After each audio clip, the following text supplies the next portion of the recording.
సంవత్సరాల తరబడి ఎన్ని మందులు వాడినా మీ మోకాల నొప్పులు తగ్గట్లేదా? ప్రాణ పెయిన్ క్లినిక్ లో అత్యాధునిక చికిత్స.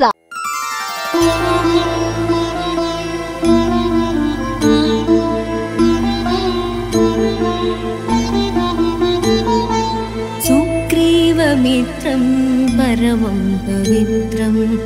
అందరికీ నమస్కారం. Welcome to temple tour with Geetha. ఊరు రామనామం పలకని నోరు ఉండదు అంటారు. ఇది అతిశయోక్తి కాదండి. అంతటి మహిమా స్వరూపుడు ఆయన. అడిగిన వెంటనే వరాలను సంగుతాడు. తలిచిన వెంటనే మనం ఏదైనా ఒక మాట అనుకుంటే చాలట ఆయన వెంటనే ప్రత్యక్షమయ్యి అభయం ఇస్తాడట. ప్రత్యేకంగా ఒంటిమిట్ట కోదండ రామాలయంలో అయితే స్వామివారి నిదర్శనాలు ఎన్నో ఉన్నాయి. ఆ ప్రదేశంలోనే ప్రస్తుతం నేనున్నానండి. ఇది ఎంతటి పుణ్యక్షేత్రం అంటే స్వయంగా స్వామివారు నడయాడినటువంటి ప్రదేశం, అలాగే ఎన్నోసార్లు నిదర్శనాలు చూపించినటువంటి ప్రదేశం. ప్రపంచంలో మనం ఎక్కడా చూడని విధంగా హనుమంతుడు లేని రామాలయంగా కూడా ఒంటిమిట్ట కోదండ రామాలయాన్ని చెబుతారు. ఎన్ని విశేషాలున్న ఆలయ సందర్శనం చేసుకుందామా? మరి ఆ స్వామిని కూడా దర్శించుకుందాం రండి. శ్రీ కోదండ రామస్వామి వారి ఆలయానికి ఇదే ప్రధాన ద్వారం అండి. తూర్పు ద్వారం దగ్గర మనం ఉన్నాము. ముఖ్యంగా 3 ద్వారాలు ఉంటాయి ఆలయానికి. ఉత్తరం, దక్షిణం, ప్రధానమైనది తూర్పు మార్గం. ఇదే రాజగోపురం నుంచి మనం ఆలయం లోపలికి అడుగు పెట్టాల్సి ఉంటుంది. రండి వెళ్దాం.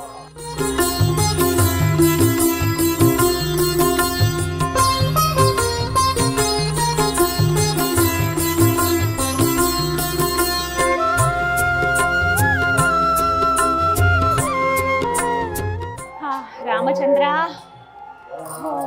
ఎంత అద్భుతంగా ఉందో చూడండి. ఆలయం లోపలికి అడుగు పెట్టగానే మనకి అద్భుతమైన శిల్పకళ ఆకట్టుకుంటుంది.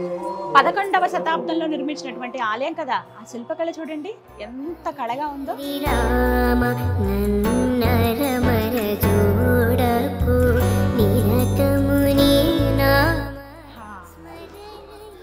పెద్ద ద్వారాలు స్వామివారి ఆలయానికి.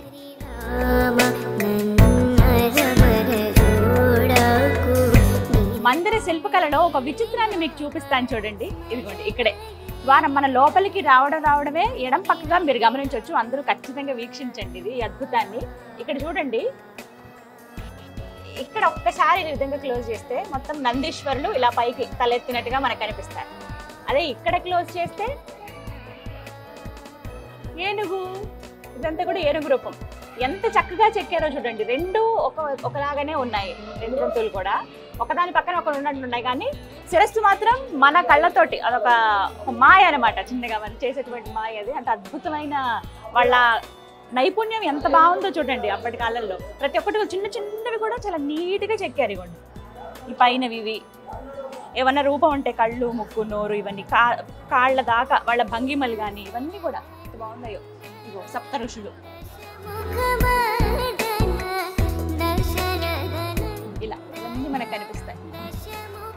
ఇక్కడ చూడండి వెంకటేశ్వర స్వామి వారు, శ్రీదేవి భూదేవి సమేత వెంకటేశ్వర స్వామి వారు గరుత్మంతుడు.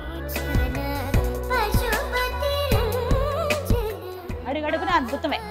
కానీ 11వ శతాబ్దం ఆ రోజుల్లో రాళ్లపైన ఇలా ఇల్యూజన్ చెక్కడం అంటే అది మామూలు విషయం కాదండి. వాళ్ళకి చేతులు ఎత్తి నమస్కరించాలి నిజంగా. ఇక్కడ చూడండి అద్భుతం. హనుమంతుల వారు, రామచంద్రుల వారు, లక్ష్మణ స్వామి అలా నుంచుని ఉన్నారు. ఇది సీతాపహరణ జరిగిన తర్వాత ఘట్టం అనమాట. ఎందుకు ఇక్కడ సీతమ్మ వారు మనకు కనిపించరు.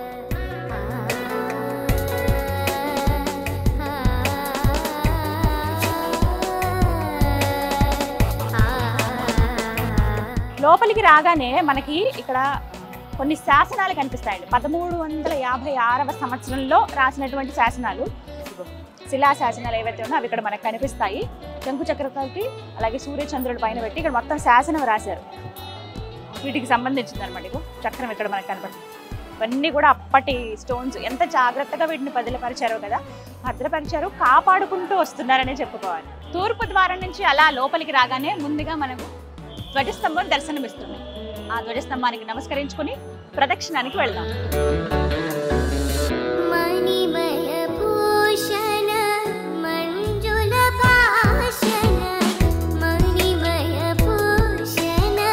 అలా మనం ప్రదక్షిణ చేస్తూ ఉంటే ఎడం వైపుగా ముందు మనం గమనించవచ్చు స్వామివారి అంటే శ్రీవారి పోటు, అంటే స్వామివారికి నైవేద్యం పెట్టేవన్నీ కూడా ఇక్కడే తయారవుతాయి.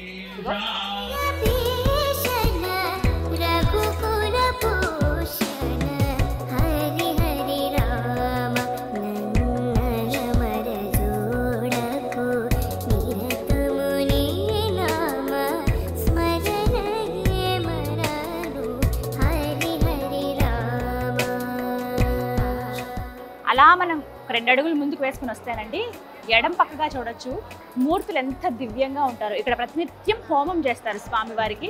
ఉదయం పూట జరిగినటువంటి హోమం ఇంకా చూడండి వెలుగుతూనే ఉంది అగ్ని. ఇక్కడ కూర్చుంటే ఆ అద్భుతమైన సుగంధం, ఆ సువాసన వలె వస్తున్నాయి. దానికంటే మరీ ముఖ్యంగా ఎక్కువ ఆకర్షించేది స్వామి అమ్మవార్ల మూర్తులేనండి. ఎంత సుందరంగా ఉన్నాయి చూడండి, చాలా చక్కగా అలంకరించారు. ప్రతినిత్యం ఇక్కడే జరుగుతాయి.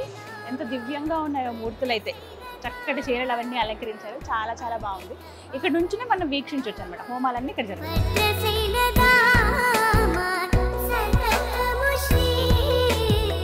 బ్రహ్మోత్సవాలు జరుగుతున్నాయి స్వామివారికి. ప్రతినిత్యం వేల మంది భక్తులు వస్తూ ఉంటారండి. పైగా ఇది వేసవి కాలం. ఇంత ఎండలో భక్తుల దాహార్తిని తీర్చేందుకు ఎన్నో ఏర్పాట్లు కూడా చేశారు ఆలయ కమిటీ వారు. ప్రధానంగా టీటీడీ వారు అయితే ఎక్కువ చొరవ తీసుకుని భక్తుల సౌకర్యార్థం కొన్ని ఏర్పాట్లు చేశారు. అందులో భాగంగా మంచినీరు సరఫరా అనమాట. ఎక్కడికక్కడ మంచినీళ్ళు అందిస్తున్నారు, మజ్జిగ ప్యాకెట్లు ఇస్తున్నారు, ఎప్పటికప్పుడు ప్రసాదాలు, ఇవన్నీ కూడా ప్రతినిత్యం భక్తులకు అందుతూనే ఉంటాయన్నమాట. Thank you. మహాప్రసాదం, జలప్రసాదం స్వామివారిది. ఇదే దక్షిణ ద్వారం అండి. ఇటువైపుగా కూడా స్వామిని దర్శనం చేసుకోవడానికి రావచ్చు. అయితే ప్రధాన గోపురం మాత్రం తూర్పు గోపురమే. కానీ చాలా మంది భక్తులు ఈ వైపు నుంచి కూడా వస్తారు. ఇప్పుడు బ్రహ్మోత్సవాలు, కళ్యాణం ఉంది కదా, అందుకనే అన్ని ఏర్పాట్లు చేసేసారు. ఎక్కడి నుంచైనా రావడానికి వీలుగా భక్తులకి ఆ ఏర్పాట్లు అన్నీ ఉన్నాయన్నమాట. ఇగో ఇది దక్షిణ ద్వారం. ఇటువైపుగా ఇలా రావచ్చు.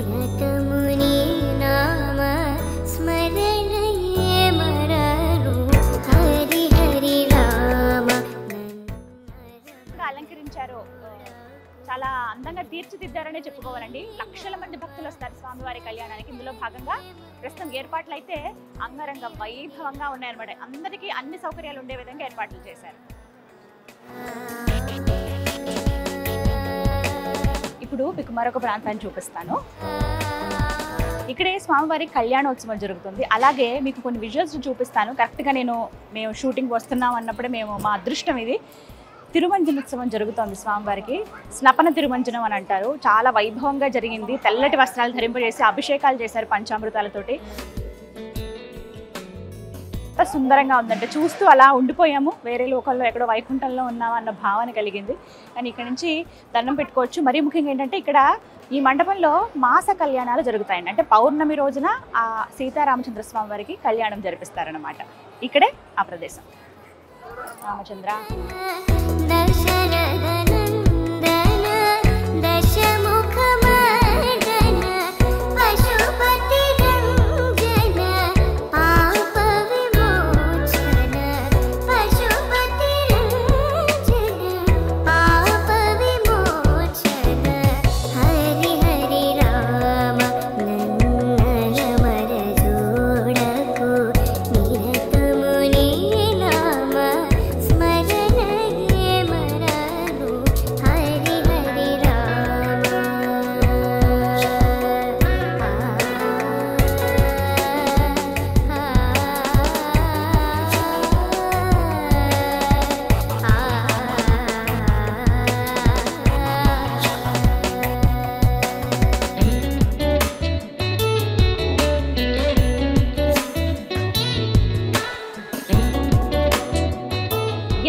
సుందరంగా ఉందో తెలుసా అండి. ఆలయ ప్రాంగణం అంతా కూడాను గర్భాలయం ఒకటి మధ్యలో ఉంచితే మిగతా అంతా కూడా విశాలంగా ఉంటుంది.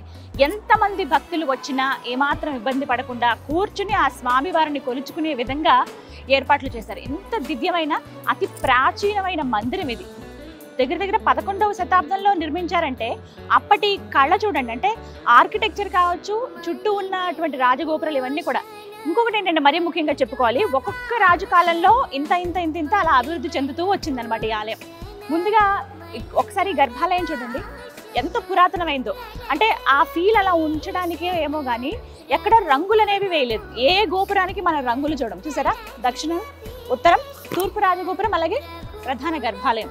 ఎక్కడా మనం రంగులు వేయడం అనేది చూడడం. పాతకాలం కాబట్టి అలాగే ఉంచేశారు. అలా తెలియటానికి చూడగానే మనకి ఎన్నేళ్లదో ఈ స్వామి మందిరం అని అనిపించే ఆ భావన వచ్చేస్తుంది అనమాట మనకి.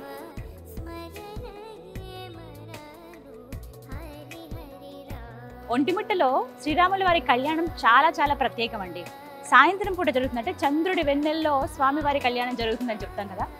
ఆ ఘట్టం ఆద్యంతము చాలా ఆసక్తికరంగా ఉంటుంది. శివధనుర్భంగం తర్వాతే కదా స్వామి అమ్మవార్ల వివాహం జరిగింది.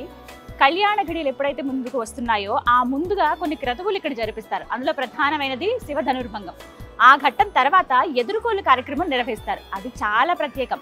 స్వామి వారికి వేరేగా, అలాగే అమ్మవారికి వేరేగా ఎదుర్కోలు ఉంటుంది. ఎదురెదురుగా వారు కూర్చున్నట్లుగా ఆ ఘట్టం జరిగేది ఇదిగో ఇక్కడే. ఇది శ్రీరాముల వారి ఎదుర్కోలు మండపం. చక్కగా ఇప్పటికే లైటింగ్స్ అవన్నీ పెట్టి అందంగా తీర్చిదిద్దారు. ఇక రేపటి రోజున ఇంకా పూలమాలలతోటి అందంగా తీర్చిదిద్దారు. ఇంకా స్వామి వచ్చి కూర్చున్నారంటే ఎంత దివ్యంగా ఉంటుందో అందరికీ తెలిసిందే కదా. ఇక్కడే ఎదుర్కోలు ఉత్సవం జరిగేది. ఇది ప్రత్యేకంగా శ్రీరాముల వారికి. కరెక్ట్గా దీనికి ఇంకా స్ట్రైట్ పాయింట్లో మనం చూస్తే గర్భాలయానికి ఎడం పక్కగా అంత దూరంలో కనిపిస్తుంది చూసారా, పూలమాలలతో అలంకరించారే, అక్కడ అమ్మవారి ఎదుర్కోలు ఉంటుందన్నమాట. పదండి అక్కడికి వెళ్దాం.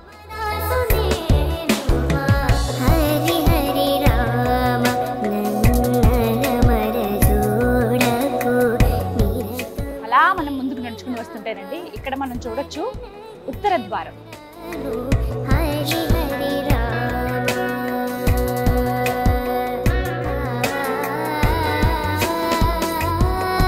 అలా మనం పరిక్రమ చేసుకుంటూ వస్తున్నామండి ఆలయం చుట్టూరు. ఇందులో భాగంగా మనం ప్రస్తుతం ఉన్నది ఉత్తర ద్వారం దగ్గర. ఈ ద్వారం గురించి ఎన్నో ప్రత్యేకతలు ఉన్నాయని చెప్తారు. మరీ విశేషంగా చెప్పేది ఏమిటంటే, ఒకానొక సమయంలోనట ఒక వ్యక్తి స్వామిని ఆరాధించేందుకు, ఆయనపై కీర్తనలు పాడేందుకు ఎంతో ఉత్సుకతతో ఆలయం లోపలికి అడుగు పెట్టడానికి ప్రయత్నించాడు. నువ్వు చాలా తక్కువ జాతికి చెందిన వాడివి, నువ్వు ఆలయంలోకి ప్రవేశించడానికి వీల్లేదు, నీకు రామయ్య దర్శనం ఉండదు అని చెప్పి ఆలయంలో ఉన్నటువంటి కొంతమంది పెద్దలు మాట్లాడారట. స్వామి నేనేం చేయను, నా తప్పేముంది, ఇలా పుట్టడం నా తప్ప, కానీ ఆ రామయ్యను చూడాలని, ఆయన ఎదురుగా 2 కీర్తనలు పాడాలని నా కోరిక అని ఎంతో విన్నవించుకున్నాడట అతను. అయినా సరే వినిపించుకోలేదు. నువ్వు అసలు రావడానికి వీల్లేదని చెప్పి ద్వారం మూసివేశారట. ఆయన వచ్చింది కూడా ఈ ద్వారం గుండానే, ఉత్తర ద్వారం గుండానే వచ్చారు. సరే ఇక ద్వారాలు మూసేశారు, వెళ్ళిపోయారు ఎవరికి వాళ్ళు. మళ్ళీ తెల్లవారుజామున యథావిధిగా సుప్రభాతంతో స్వామివారిని మేల్కొల్పడానికి అయ్యగారులందరూ వచ్చారట. రావడం వాళ్ళేంటి తూర్పు ద్వారం గుండా ఇలా వచ్చి గర్భాలయం ఏదైతే ఉంటుందో ఆ ద్వారాలు తీయగానే మూలమూర్తి ఏవైతే ఉన్నాయో ఆ మూలమూర్తి ఉత్తరం వైపుగా తిరిగి ఉండడం గమనించారు. అయ్యయ్యో అపచారం అపచారం, ఎంత పని జరిగిపోయింది, అసలు మూలమూర్తిని కదిపింది ఎవరు, ఇలా జరిపింది ఎవరు, ఎంత అపరాధం జరిగిందయ్యా అని చెప్పి ఒక్కసారి ఆయన మళ్ళీ ఆ మూలమూర్తిని కదిలించే ప్రయత్నం చేయగా అక్కడి నుంచి ఒక మాట పలికిందిట. ఒకటే మాట అన్నారు, అతను నా భక్తుడు, కులం మతం ఆ వ్యక్తి ఎక్కడ పుట్టాడు ఏమిటి అనేది నేను చూడను, నా పైన అపారమైన భక్తి ఉంటే చాలు, నన్ను మనసులో స్మరించుకుంటే చాలు, నేను ఎప్పుడు వాళ్ళ వెంటనే ఉంటాను. ఆయన ఇంకా ఆ ద్వారం దగ్గరే ఉన్నారు, వెళ్ళి చూడండి, అందుకే నేను ఇటువైపుగా తిరిగానని ఆయన ఒక మాట చెప్తారంట స్వామి. వెంటనే పరుగున వచ్చి అయ్యర్లందరూ వచ్చి చూస్తే ఈ ఉత్తర ద్వారం తీసి చూడగానే అక్కడ ఉంటారట ఆ వ్యక్తి. అలా కూర్చునే ఉంటాడు. నాకు దర్శనం ఇప్పిస్తారు, రామయ్య ఎప్పటికైనా నాకు కనపడతాడని నేను ఇక్కడ కూర్చున్నాను. మొత్తానికి ఆయన లోపలికి ఆహ్వానించి ఆయనకి సకల మర్యాదలు చేసి స్వామి దర్శనాన్ని ఇప్పిస్తే ఆయన చక్కటి కీర్తనలు పాడగానే యథావిధిగా ఆ మూర్తి ఏ విధంగా అయితే తూర్పు వైపు తిరుగుందో అలా కనిపించిందట. అసలు ఇంతకన్నా నిదర్శనం ఏం కావాలంటే, ఆయన భక్తులు ఎవరని చూడరు, ఆయనపై భక్తి ప్రేమ ఇవన్నీ ఉంటే చాలు, వాత్సల్యం ఆయన చూపిస్తారనడానికి ఇదొక నిదర్శనం. ఇలా ఎన్నో నిదర్శనాలు ఆ కోదండరామస్వామి ఈ ఒంటిమిట్టలో చూపించారని చెప్తారు. శ్రీరామచంద్రం సతతం నమామి. ఈ కోదండరాముడి సన్నిధిలోనే ఆ పరమశివుణ్ణి కూడా మనం దర్శించుకోవచ్చండి. అదే రామలింగేశ్వరుడి రూపంలో. ఈయన స్వయంభూ అని చెప్తారు. రాముల వారి సన్నిధిలోనే స్వయంభూగా వెలిచారు కాబట్టి ఆయన స్వయంభూ శ్రీ రామలింగేశ్వర స్వామి అయ్యారు. ఆయన దర్శనం చేసుకుంటే సకల పాపాలు పోయినట్టే అని భక్తుల నమ్మకం. ఓవైపు రాముల వారిని, మరోవైపు ఆ శివయ్యని, అంటే శివుడు విష్ణువు ఇద్దరు ఒకటే అనే భావన అందరిలోనూ ఉంటుంది కదా. అదే ఇక్కడ ఆలయంలో అణువణువున మనకు కనిపిస్తుంది. రుచిగా భలే ఉన్నారు, నాగపడగ పైన ఆదిశేషుల పైన ఉంటే స్వామి ఎలా కూర్చున్నట్టుగా ఉన్నారు శివయ్య. ఇదంతా కూడా ప్రధాన ఆలయం. కొంచెం ముందుగా మనకి వెళితే గర్భాలయానికి చేరుకోవచ్చు. ఇక్కడ మరీ ముఖ్యంగా చెప్పాలి, దర్శనం ఉచితం అండి. ఎలాంటి డబ్బులు మనం కట్టాల్సిన అవసరం లేదు, టికెట్ ఏమీ తీసుకోవాల్సిన అవసరం లేదు.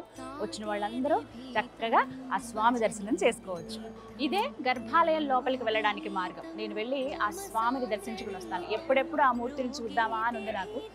ఎంతో చరిత్ర ఉంది, ప్రత్యేకించి ఈ ఆలయానికి ఎంతో విశిష్టత కూడా ఉంది. ఆ విషయాలు కూడా మాట్లాడదాం. నేను వెళ్ళి దర్శనం చేసుకుని వస్తానే. రామచంద్రం సతతం నమామి. శ్రీరామచంద్రం సతతం. శ్రీరామ,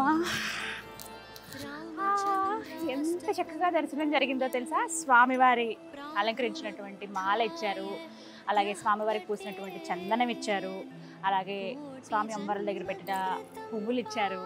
ఎంత అనుగ్రహమో శ్రీరామచంద్రుల వారిది. మాట్లాడదాం విశేషాలు. ఆ మూర్తిని చూడగానే నాకు చాలా చాలా సంతోషం అనిపించింది. నేను ఇది మొదటిసారి అనుకుంటున్నాను స్వామి అలా నిలువెత్తు రూపం చూడటము. అంటే అమ్మవారు లక్ష్మణుడితో సమేతంగా అయోధ్యలో చూశాను ఆ బుజ్జి రామయ్యని, కానీ ఇక్కడ ప్రత్యేకంగానండి ఒంటిమిట్టలో స్వామి నిలువెత్తు రూపాన్ని చూశాను. కోదండపాణి అంటారు కదా, ఆ బాణం అలా పట్టుకుని ఉన్నారు ఆయన. మా నడుముకి ఒక కత్తి కూడా ఉంది. మొత్తం అంతా బంగారు ఆభరణాలు వేశారు స్వామికి. ఓవైపు కంటే ఎడం పక్కగా అమ్మవారు ఉన్నారు, కుడి వైపుకి లక్ష్మణ స్వామి ఉన్నారు. ఇక్కడ హనుమంతుడు అసలు ఉండరండి, ఎందుకంటే అప్పటికి హనుమంతుడు శ్రీరాముల వారిని కలవలేదు. హనుమంతుడు లేని ఏకైక ఆలయం ఈ ప్రపంచంలో ఏదైనా ఉంది అని అంటే గనక శ్రీరాముల వారి చెంత, అది ఒంటిమిట్ట మాత్రమే. అది ఇక్కడ ప్రత్యేకం. ఇంకా చెప్పాలి అని అంటే స్వయంగా జాంబవంతుల వారు ప్రతిష్ఠించినటువంటి విగ్రహం అనమాట. అదంతా కూడా ఏకశిల, ఒకే శిల పైన ఉన్నారు. పైకి మనకు అంత కనిపిస్తున్నా భూమి లోపలికి ఇంకా కొన్ని అడుగులు కిందకు ఉందంటండి. అంత పెద్ద శిల అది. పూర్తిగా ఒకటే శిల పైన ముగ్గురు రూపాలు మనం చూడొచ్చు. అలా నుంచుని ఉన్నారు. అమ్మవారు అయితే సిగ్గుపడితే ఎంత ముద్దుగా ఉందో తెలుసా, పచ్చటి చీర అలంకరించారు. స్వామివారికి ఏమో పింక్ కలర్ బ్లూ కలర్ పంచుతో అలంకరించారు. పైన ఆభరణాలు ఇవన్నీ వేశారు. ఆయన రాజు కదా, మహారాజు కదా, ఎంత బాగుందో. అలాగే లక్ష్మణ స్వామి కూడా పచ్చటి పంచ, చాలా సుందరంగా. కూర్చున్నంతసేపు అంటానండి, కొంచెం లోపలికి కొద్దిగా పర్మిషన్ తీసుకుని వెళ్ళాము. మేము అలా నుంచి చూసినంతసేపు కూడా మా మనసు కళ్ళు అన్నీ అక్కడే ఉండిపోయినాయి. ఆ అమ్మవారిని ఒకసారి, అయ్యవారిని ఒకసారి, లక్ష్మణ స్వామి వారిని ఒకసారి అలా చూస్తూనే ఉండిపోయాం. ఎక్కడో వేరే ప్రపంచంలో ఉన్నామన్న భావన కలిగింది. బంగారు ఆభరణాలు వేశారు. అంత దూరంలో స్వామి, మరీ దగ్గరగా కాదు, కొంచెం దూరంలో చూడొచ్చు అనమాట. ఆ గర్భాలయంలోనే ముందుగా మనకి దశావతారాలు ఇలా చెక్కినట్లుగా అందంగా కనిపిస్తుంది. లోపలంతా కూడా అతి పురాతనమైనటువంటి ఆలయం ఇది అని చెప్పడానికి గుర్తుగా చూడొచ్చు. ఆనాటి కాలం శిల అంతా కూడా ఆనాటి కాలం. అసలు ఎలా తీసుకొచ్చారు ఇక్కడ దాకా అనేది అంతగా దండకారణ్యం ఇదంతా కూడాను. అయినా చాలా శ్రమ కూర్చి ఆలయాన్ని నిర్మించారనే చెప్తారు. మూర్తులు అయితే చాలా సుందరంగా ఉన్నాయి. మీరు వస్తే ఆలయానికి కాసేపు గడపండి, ఒక 2-3 నిమిషాలైనా అక్కడ నుంచి అలా చూస్తే చాలా స్వామి అమ్మవార్లను, ఆ లక్ష్మణ స్వామిని మనసంతా నిండిపోతుంది. ఎన్నెన్నో కోరికలు చెప్పుకోవాలి అది ఇదని వెళ్తాం, కానీ అక్కడికి వెళ్ళాక అవి ఏం గుర్తురావు. వాళ్ళని చూస్తే అలా చూస్తూ ఉంటాం అంతే. చూశాను, ఒకసారి వారి అనుగ్రహం వచ్చిందని అనిపించింది. గంధం వారికి అర్పించినది, అలాగే పూలమాల, ఈ పూలు అవన్నీ ఇచ్చారు. చాలా సంతోషం అనిపించింది. అలా నడుచుకుంటూ ఇలా వచ్చి మీ ముందు కనబడుతున్నాను. చూస్తే అర్థమైంది కదా ఎంత సంతోషంగా ఉన్నాను. ఇక స్వామివారి ప్రసాదానికి దారి ఇటువైపుగా అండి. ఇక్కడికి వెళితే మనకి చక్కగా వేడివేడి ప్రసాదం అందిస్తారు. ఇక వెళ్ళి తీసుకుందామా మరి, రండి. శ్రీరామచంద్రం సతతం నమామి. వేడివేడిగా బెల్లం పరమాన్నం స్వామికి ఎంతో ఇష్టం అంట. మధురం అంటే చాలా ఇష్టం కదా రామచంద్రుడికి. అందుకే చక్కగా మనకి ఈ సమయంలో వచ్చినందుకు ఈ ప్రసాదం లభించింది అనమాట. రకరకాలుగా పెడుతూ ఉంటారు స్వామికి. ఏంటంటే పొంగల్ పెడతారు, అలాగే పులిహోర నైవేద్యంగా సమర్పిస్తారు, అలాగే చక్కెర పొంగల్ పెడతారు, బెల్లం పరమాన్నం, ఇలా రకరకాలుగా ఉంటాయన్నమాట. మనకైతే ప్రస్తుతం బెల్లం పరమాన్నం ఇచ్చారు ప్రసాదం. చాలా మధురంగా ఉంటుంది. భీతం స్వజనేతి తీర్థం నమో. స్వామివారి ప్రసాదం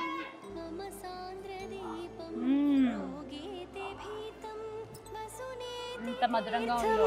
శ్రీరామచంద్రం సతతం. ఒంటిమిట్ట శ్రీ కోదండ రామాలయం గురించి ఎన్నో గాథలు ప్రచారంలో ఉన్నాయండి. ప్రత్యేకించి ఒక్క గాథ గురించి చెప్తారు. ఏమిటి అని అంటే, పూర్వకాలంలో అంటే త్రేతాయుగంలో శ్రీరాముల వారి కళ్యాణం తర్వాత వారు అరణ్యవాసం చేపట్టిన తర్వాత ఈ ప్రాంతానికి వచ్చినప్పుడు ఇక్కడ భృంగి అలాగే మృతంగ అనే మహర్షులిద్దరూ కూడా ఒక యాగం తలపెడతారు. ఆ యాగాన్ని రాక్షసులు వచ్చి పాడు చేయాలని చూస్తారు. అది ఎంతకీ వాళ్ళు తట్టుకోలేరనమాట. ఎంత చేసినా సరే ఏదో రకంగా పాడు చేయాలని ప్రయత్నిస్తూనే ఉంటారు. ఆ ఋషులు ఇంకా ఒకటే మాట చెప్తారు, మేము ఎంత కష్టపడుతున్నామో మా యాగానికి ప్రతిఫలం ఉండాలంటే అది పూర్తి చేయాలి. మీలాంటి పరాక్రమవంతులు ఉంటే వాళ్ళ నుంచి మేము బయటపడతాము, యాగాన్ని పూర్తి చేయగలుగుతామని చెప్పి వెళ్ళి రాముల వారికి చెప్పుకుంటే, అప్పుడు రాముల వారు ఆ రాక్షసులు ఎవరైతే ఉన్నారో వాళ్ళని పిడిబాకుతో సంహరిస్తారట. అందుకే ఇక్కడ మూలమూర్తికి బాణంతో పాటుగా పిడిబాకు అంటే ఒక చిన్న కత్తి ఇక్కడ బొడ్డులో ఉన్నట్టుగా మనం చూస్తాం. అది కూడా పూర్తి బంగారంతో ఉన్నది. లోపల గర్భాలయంలో స్వామివారిని గమనిస్తే మనకి తెలుస్తుంది అనమాట. ఆ పిడిబాకుతో ఆ రాక్షసుల్ని సంహరించారు. దానికి గుర్తుగా ఎంతో సంతోషించి స్వామి, అమ్మవారు అలాగే లక్ష్మణుల వారు వీరు ముగ్గురే కదా అరణ్యవాసపురు వాళ్ళు వచ్చి ఇలా రక్షించారు. అందుకని వాళ్ళు గుర్తుగా ఒక రూపాన్ని శిలపైన చెక్కి ఉంచుకున్నారనమాట. ఆ నిత్యం పూజ చేసేవాడు. అలా కొన్ని యుగాలైన తర్వాత జాంబవంతుల వారు ఒకానొక సమయంలో స్వామి అనుగ్రహం కోసం ఇదే గుట్ట పైన తపస్సును ఆచరించారట. అలా ఎన్నో సంవత్సరాల తపస్సు చేస్తూ ఉండగా ఎదురుగా ఉన్నటువంటి ఇంకో గుట్ట పైన స్వామివారు ప్రత్యక్షమయ్యారట. జాంబవంత ఎందుకు ఇంతగా తపస్సు చేస్తున్నావు, నీకు ఏం కావాలి, దేని గురించి అని అడిగితే, స్వామి నీ కనికరం కావాలి, నీ అనుగ్రహమే కావాలి అని అంటే ఖచ్చితంగా కావాల్సిన వరాలను అందిస్తారట. ఎన్ని వరాలను అందించినా సరే, ఇక్కడికి నేను కోరుకుంటే, నేను మనస్సు పెట్టి ధ్యానం చేస్తే నాకు నువ్వు అనుగ్రహం ఇచ్చావు. అలాగే భక్తులందరూ ఎవరు వచ్చినా కూడా, ఎవరు నిన్ను తలుచుకున్నా కూడా, వచ్చి నిన్ను మొక్కినా నువ్వు అదే విధంగా అనుగ్రహించాలి. ఇక్కడ ఉన్నటువంటి నీ రూపం ఏదైతే ఉందో అది నేను ఇక్కడ ప్రతిష్ఠిస్తాను స్వామి అని చెప్తారట. తక్షణం అదే అవశ్యం తప్పకుండా జరుగుతుంది, నీకు అనుగ్రహిస్తున్నానని చెప్పి స్వామి అంతర్ధానం అయిపోతారు. ఎంతో సంతోషించి జాంబవంతుల వారు ఏదైతే ముందు మహర్షులు చెక్కినటువంటి శిల ఏదైతే ఉందో, అంటే స్వామివారి రూపం, అమ్మవారు, శ్రీరాముల వారు, అలాగే లక్ష్మణ స్వామి వారు మొత్తం ఒకటే శిలపై చెప్తారు. ఆ రూపాన్ని తీసుకొచ్చి ఇప్పుడు మనం చూస్తున్నటువంటి ఈ గర్భాలయంలో ప్రతిష్ఠ చేశారనమాట. స్వయంగా జాంబవంతుల వారు ప్రతిష్ఠ చేసినటువంటి విగ్రహం ఇది.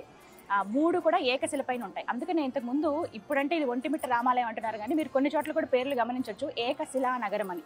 ఏకశిల పైన రాముల వారు, సీతమ్మ తల్లి, లక్ష్మణ స్వామి వీరు 3 ఉన్నారు కాబట్టి ఇది ఏకశిలా నగరం అని ఆయన చెప్పుకుంటారనమాట. ఈ విధంగా ఒక గాథ ప్రచారంలో ఉంది.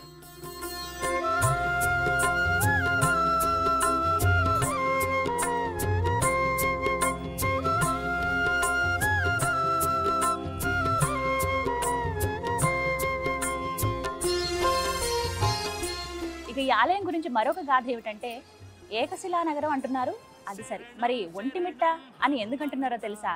ఒంటుడు మిట్టడు అనేటువంటి 2 దొంగలు ఉండేవారండి ఈ ప్రాంతంలో. వారు ప్రతినిత్యం దొంగతనాలు చేయటం, ఎవరో ఒక దగ్గర నుంచి తప్పించుకుని వచ్చి గర్భాలయంలో దాక్కోవడం. అప్పుడంటే ఇంత ప్రహరీ గోడలు ఇవేవి ఉండేది కాదు, కేవలం గుడి మాత్రమే, పైన గోపురము, చిన్నగా ఒక గర్భాలయం మాత్రమే ఉండేది. ఏదో ఒక దొంగతనం అంటే చెడు పని చేసి రావడం, గర్భాలయంలో దాక్కోవడం. ఎవరు అంటే రాత్రి సమయంలో ఎవరు గర్భాలయంలోకి రారు, తలుపులు తెరవరు కదా, వీళ్ళు ఏదో రకంగా దూరిపోయి వచ్చి అక్కడ పడుకునేవాళ్ళండి. అలా కొన్ని రోజుల పాటు అలాగే చేసేవాళ్ళు. ఇక ఒకనొక రోజు స్వామి వారితో పలికారట, ఒంటుడు మిట్టడు, ఎంతకాలం మీరు ఇలా ఈ చెడు పనులు చేసుకుంటూ తిరుగుతారు, మీరు కూడా మంచిగా మారండి, ఎన్నో అద్భుతాలు మీరు చూస్తారు, మీ జీవితం బాగుపడుతుందని చెప్తే, అలా ఎందుకు ఒకేసారి స్వామి పలకగానే వాళ్ళకి ఏదో ఒక భావన కలిగిందంట. నిజమే కదా, మనం ఎంత చెడు పనులు చేస్తున్నాం, అందరూ కష్టపడి సంపాదించుకున్నామని అపహరించి మన స్వార్థానికి మనం వాడుకుంటున్నాం, ఇది నిజంగా తప్పే కదా అని వాళ్ళల్లో వాళ్ళకి అనిపిస్తుందట. నిజమే కదా, మనం పశ్చాత్తాప పడాల్సిన సమయం ఇది అని. ఆ తర్వాత ఒకటే అనుకున్నారు, దీనికి పశ్చాత్తాపంగా ఏదైనా ఒక మంచి పని చేస్తే బాగుంటుంది అని. అదేదో ఆలయ నిర్మాణంలో మనం కూడా భాగస్థలం అయితే బాగుంటుంది కదా అని చెప్పి అప్పటి రాజు దగ్గరికి వెళ్ళి, అప్పటికే నిర్మాణాలు చేపడదాం, చుట్టుపక్కల ఆలయాన్ని ఇంకా అభివృద్ధి చేద్దామని రాజుగారు నిర్ణయించుకున్నారట. అప్పుడు వెళ్ళి చెప్తారు, ఇప్పటివరకు మేము చేసినవన్నీ తప్పులే, మమ్మల్ని క్షమించండి, ఇంకెప్పుడు మేము దొంగతనాలు ఇవి చెయ్యము, అయితే స్వామివారి ఆలయ నిర్మాణంలో మాకు కూడా కొంత భాగం ఇవ్వండి, మేము ఏదో ఒక రకంగా సహాయం చేస్తామంటే, సరే మీరు మంచిగా మారుతానంటే అంతకన్నా ఉందని స్వయంగా రాజు చెప్తారట.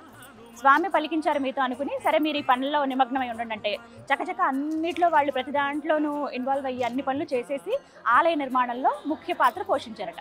అప్పటి నుంచి ఒంటుడు మిట్టడు కట్టినటువంటి ఆలయం కాబట్టి ఇది ఒంటిమిట్ట రామాలయంగా పేరు పొందింది. హనుమంత స్వామి శరణం హనుమంత పవన కుమార హనుమ. ఈ ఒంటిమిట్ట కోదండ రామస్వామి ఎన్నో నిదర్శనాలు చూపించారండి. పిలిస్తే పలికే దైవంగా కూడా పేరు పొందారని చెప్పుకోవాలి. ఒకానొక సమయంలో ఒక ముస్లిం రాజు, అంటే ముస్లిం రాజులు పరిపాలిస్తున్నటువంటి సమయంలో వారు ఇలా ఈ మార్గం గుండా వెళ్తూ ఉండగా కొంతమంది భక్తులు, అలాగే దైవాన్ని నమ్మని వాళ్ళు వాదనలు చేసుకుంటున్నారట. రాముడు ఎక్కడున్నాడు, అసలు రాముడే లేడు, మీరు కేవలం ఒక శిలకు మాత్రమే పూజ చేస్తున్నారు, ఆయన దేవుడు ఎందుకు అవుతాడు?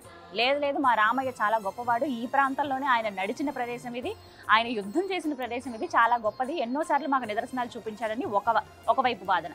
ఇలా వాదన జరుగుతుండగా ఆయన వచ్చి ఏం జరిగిందని అడిగితే, ఇగోండి వీళ్ళు రాముడు ఉన్నాడు అంటున్నాడు, ఏమీ లేడని ఒకవైపు, మా రామయ్య లేడంటావా అని చెప్పి ఇక కొట్లాటకు సిద్ధమైపోతున్నారు.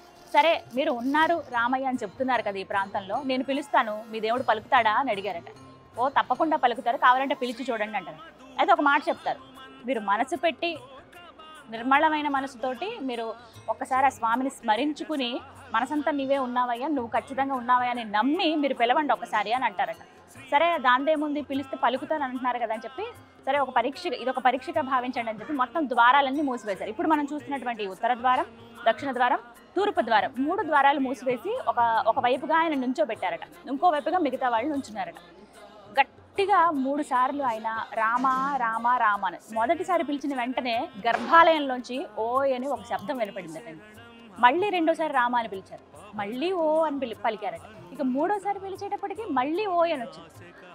మనం ఒక మనిషిని పిలుస్తున్నామంటే అవతల మనిషి ఉంటేనే కదా పలుకుతారు.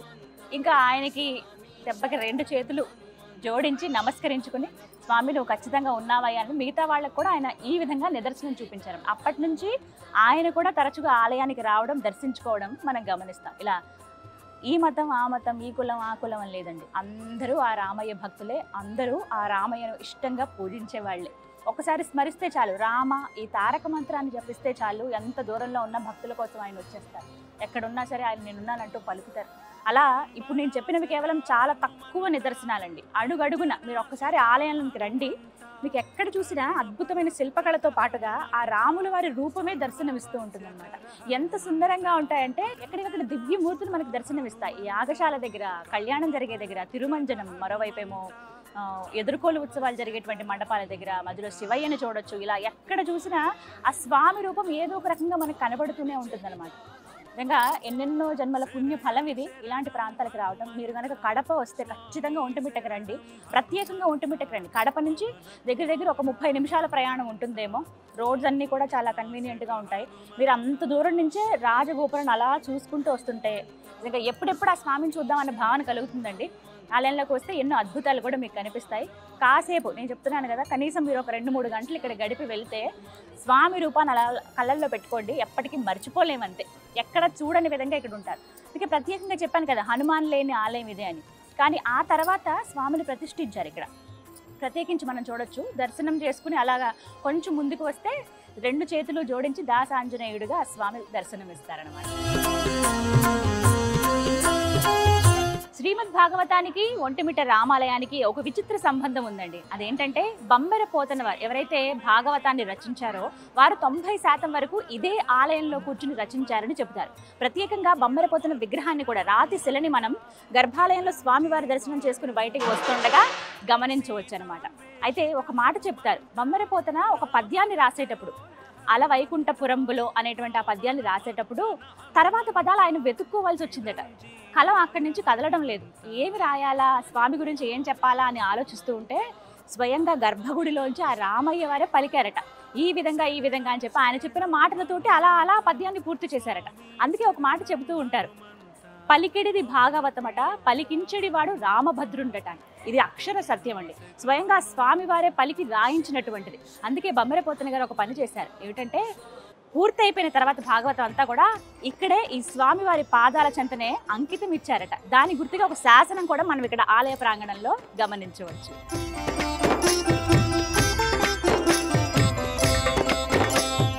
గరుడ గమన తవ చరణ కమలమిహ మనసి లసతు మమ నిత్యం.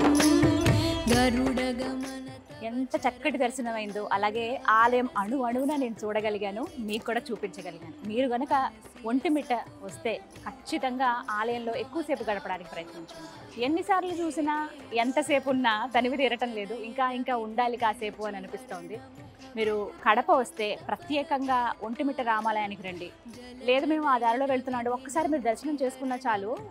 స్వామి ఇక్కడ ప్రత్యేకంగా రండి. అలా ఆయన నుంచుని ఉన్నారా, మన కోసమే కనిపిస్తున్నారా, ఆయన అరణ్యవాసానికి వచ్చినప్పుడు ఇక్కడ కాసేపు నిలబడి మనకు అనుగ్రహిస్తున్నారా అన్నట్టుగా ఉంటాయి. ఆ మూర్తులు అయితే చాలా దివ్యంగా ఉంటాయి. తప్పకుండా అందరూ దర్శించుకోవాల్సిన దేవాలయం. జీవితంలో ఒక్కసారైనా మనం దర్శించుకోవాల్సిన, చూడవలసినటువంటి క్షేత్రాలు, దేవాలయాలు ఉంటాయి కదా, అందులో ముఖ్యమైనది, ప్రధానమైనది ఒంటిమిట్ట కోదండ రామాలయం. అదే ఈ దేవాలయం. తప్పకుండా అందరూ వస్తారు కదా. భుజగ శయన భవ మదన జనక మమ జనన మరణ భయహారీ. జనన మరణ భయహారీ. మమ తాపమప కురుదేవ, మమ పాపమప కురుదేవ. మమ తాపమప కురుదేవ, మమ పాపమప కురుదేవ. భక్త సంజీవరాయ స్వామి అంటే ఆ హనుమంతుల వారేనండి.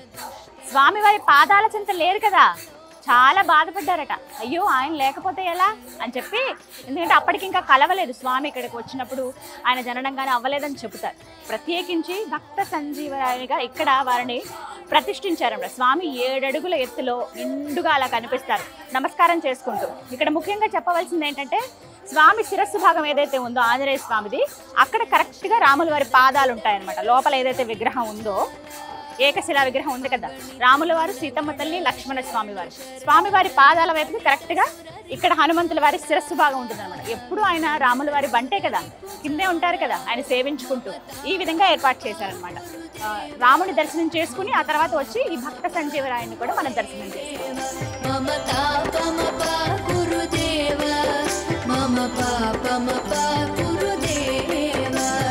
భక్తవర్యమిహ భూరి కరుణయా పాహి భారతీ తీర్థం. శ్రీ కోదండరామ స్వామివారి రథం చూసారా, ఎంత పెద్ద రథమో. ఈ రథం పైనే స్వామివారు ఊరేగుతారు. కళ్యాణం జరిగిన తర్వాతి రోజున మొత్తం ఇక్కడ ఈ గ్రామాలన్నీ కూడా ఊరేగిస్తారండి. అశేషమైన భక్తుల నడుమ ఆ స్వామివారి ఊరేగింపు చూడాల్సిందే. ఎంత కన్నుల పండుగగా ఉంటుందో.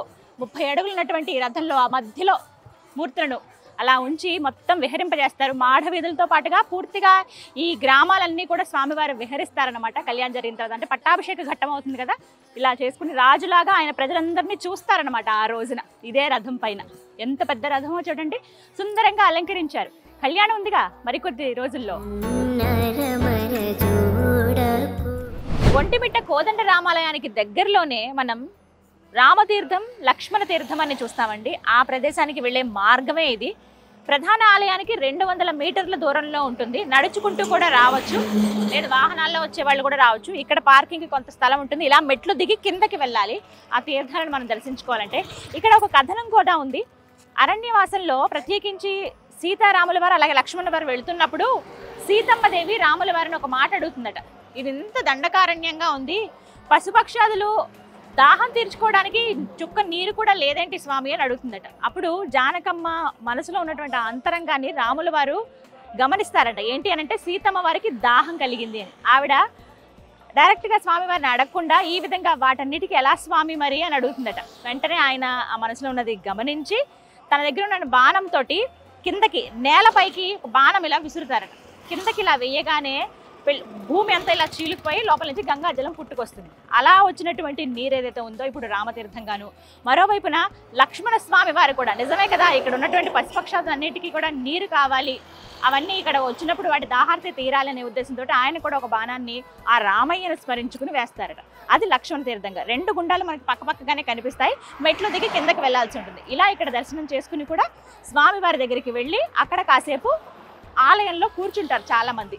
ధ్యానం చేసుకోవడం, ఆ స్వామివారిని మనసారా తలుచుకోవడంతో మొత్తంగా ఒక్కొక్కటి చూసుకుంటూ వెళ్తానండి. ప్రతి చోట ఆనవాళ్లు మనకు కనిపిస్తాయి. అరణ్యవాసంలో వారు అడుగుపెట్టి ఇక్కడ కొంత రోజుల పాటు గడిపినటువంటి ప్రదేశాలు ఇవన్నీ కూడాను. ఎంత పుణ్యం, ఎంత పావనమో కదా.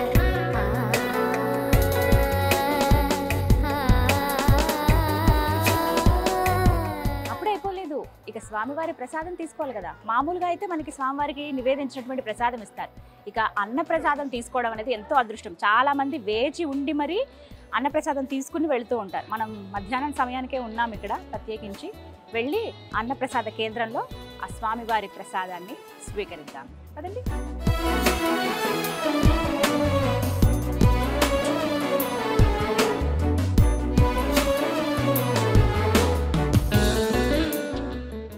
రాముల వారి ప్రసాదం మీకు చూపిస్తాను చూడండి. ఆలయ ద్వారం నుంచి మనం బయటికి రాగానే, అంటే రాజగోపురం ఏదైతే ఉందో బయటికి రాగానే మనం బయటికి వస్తూ ఉండగా ఎడం వైపుగా కనిపిస్తుంది శ్రీ కోదండ రామస్వామి వారి నిత్య అన్నదాన క్షేత్రము అని చెప్పి. లోపలికి ఇలా రండి. విశాలమైన ఒక హాల్ ఉంటుంది. ముందుగా వడ్డించే వాళ్ళు ఇక్కడంతా కూర్చొని తినడానికి అనమాట. చక్కగా ప్లేట్, మనం తిన్నటువంటి ప్లేట్ని శుభ్రంగా కడిగి అక్కడ పెట్టేస్తాము. తర్వాత అరిటాకు ఇస్తారు. అరిటాకులో కమ్మగా భోజనం. ఫస్ట్ స్వీట్ శనగపప్పు, అలాగే తాలికలు, పాల తాలికలు అంటారు కదా, అవి వేసారు. సగ్గుబియ్యంతో బెల్లం వేసి ఒక కమ్మని ప్రసాదం స్వీట్ అనమాట. తర్వాత పుదీనా పచ్చడి, అన్నం, మామిడికాయ పప్పు, అప్పడాలు, రాగి ముద్ద కూడా ఉంటుంది. కావాలంటే అది కూడా తీసుకోవచ్చు. మళ్ళీ అన్నం పెట్టించుకోవచ్చు, ఉచితమే. లిమిటేషన్ అంటే ఏం లేదు, ఒక్కసారే పెడతారు అన్నం, అలా ఏం లేదు. మళ్ళీ మళ్ళీ పెట్టించుకోవచ్చు. మన కడుపు నిండేంత దాకా మనం ఇక్కడ స్వామివారి ప్రసాదాన్ని స్వీకరించి వెళ్ళొచ్చు అనమాట. మీరు వస్తే స్వామివారి ప్రసాదం తీసుకోవడం మర్చిపోకండి. రామచంద్ర వేడిగా ఉంది. పాలతాలికలు తిని ఎన్ని సంవత్సరాలు అయిపోయిందో.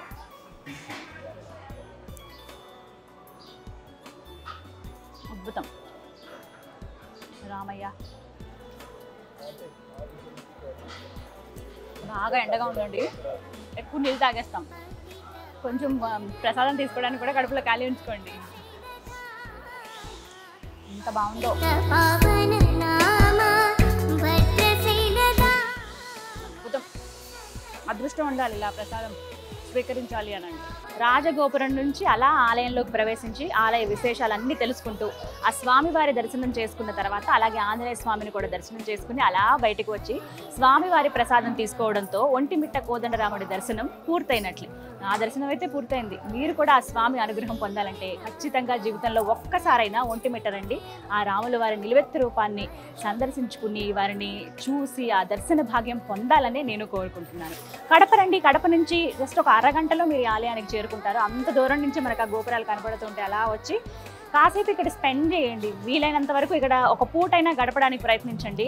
ఎక్కడ మీరు జీవితంలో ఎప్పుడూ అనుభూతి చెందినటువంటి ఒక ప్రత్యేకమైన ఒక ఆకర్షణకు లోనవుతారు స్వామివారిని చూడగానే. అలాంటి అనుగ్రహం కలగాలనే మనస్ఫూర్తిగా కోరుకుంటున్నాను. ఇది ఇవాల్టి టెంపుల్ టూర్ విత్ గీతాంజలి. మరో దివ్య ఆలయ సందర్శనంతో మళ్ళీ మీ ముందుకు వస్తాను. జై శ్రీరామచంద్ర.